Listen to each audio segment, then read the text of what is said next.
vlog, shoutout sa inyong lahat dyan. Tayo po ngayon ay magluluto ng ginataang kalabasa at sitaw, okra at may malunggay. So meron po tayong sibuyas at bawang. Ito po ang ating ilalahok, ang ating tuyo or dried fish. And ito po ang ating gata. So, samahan niyo po ako sa aking pagluluto dito sa aking kusina. Yan, maglagay muna tayo ng olive oil. Ubus ng ating olive oil. Yan. So, at ilagay po natin ang ating luya at buyas. Dito.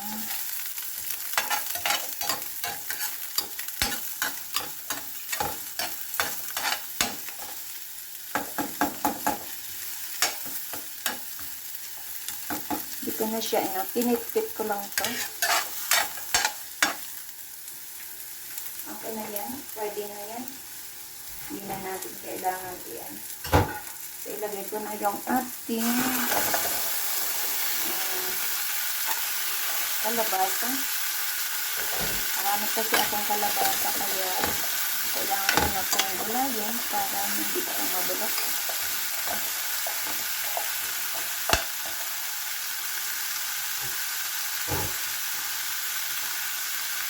At ilagay ko na rin ang ating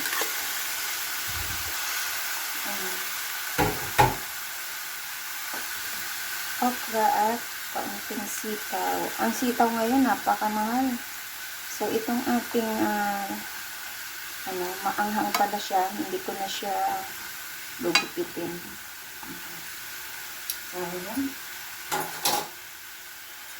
At maglagay po tayo ng kaunting sabaw. Tuin muna natin bago natin ilagay ang ating gata. At maglagay ako ng, timplahan ko muna siya. Lagay ko ito ng black pepper.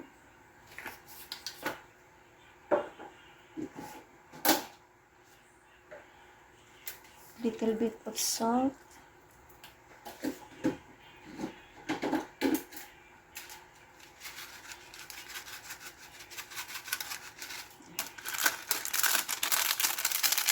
Gusto na itong magic sarap. At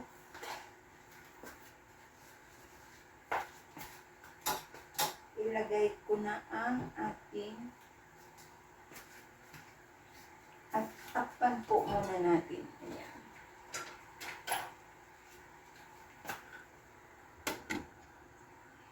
At antayin natin kumulo. So, ayan.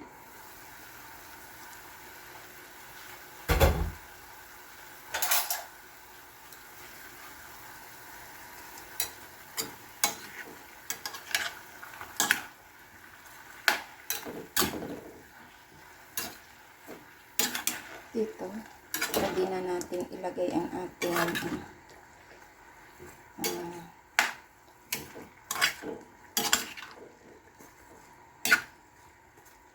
ready na natin ilagay ang ating lahok na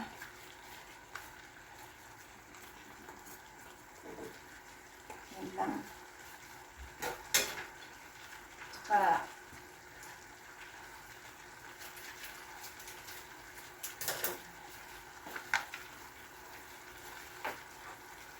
ilagay ko na din ang ating yung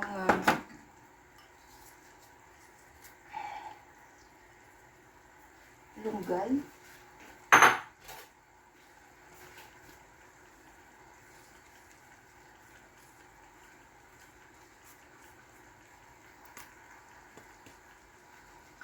At ilagay ang gata.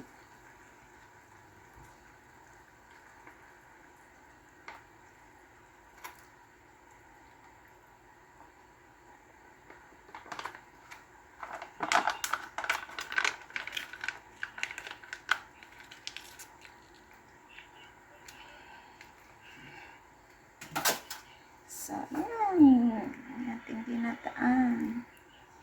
Yan, habang ano si Tatay Hefty. Yan, nag-live.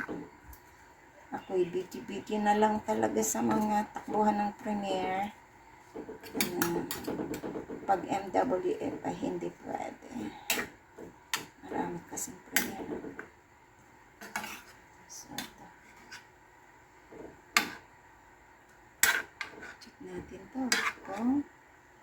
Okay, mamaya na ako maglagay ng ng timpla kasi hindi ko alam kasi ang ating ay tuyo. Ayan. Sahog. So, check natin mamaya ang ating pagluto na.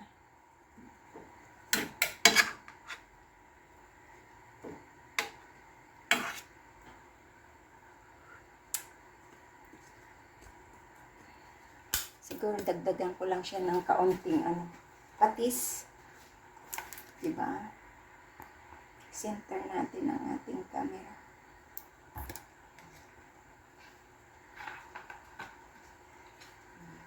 Bago takpan, lagyan natin to. Hindi na ako maglalagay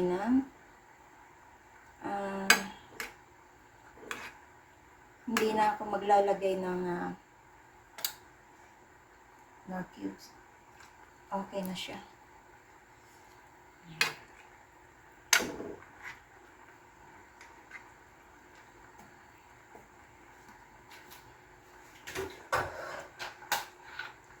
At takpan ulit natin. Kumukulo na siya. Kasi dali yan pag natatakpan.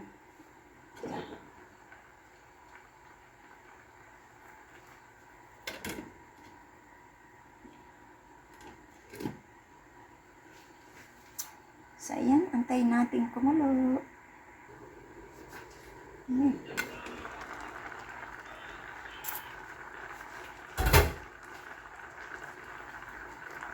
Wow.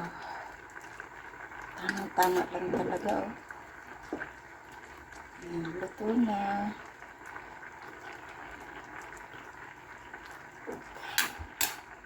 Pwede na natin itong timplahan.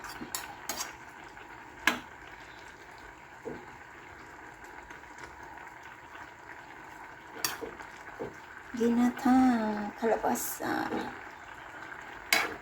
Tayo na yung gata. Timplahan ko muna. Yun! Ang sarap. Ayan. Ang sarap niya kasi wala siyang nor cubes, wala. Natural lang. At saka kaunting magic sarap lang yun.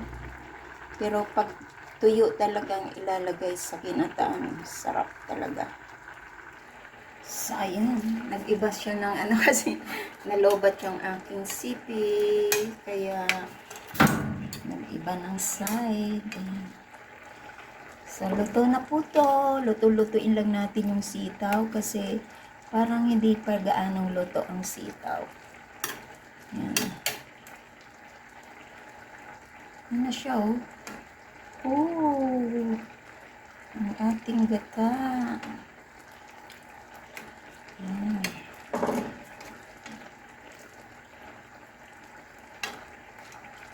Sarap niya. Yan. Tamang-tama talaga ang niya, ang saktong-sakto ang alat niya. Yan.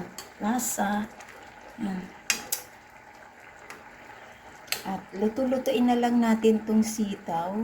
Ayan na. Ang sitaw. Kunti na lang. At hanguin na lang, hangain natin. So,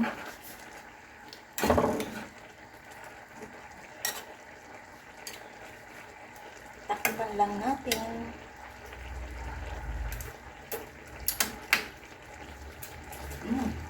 Sarap.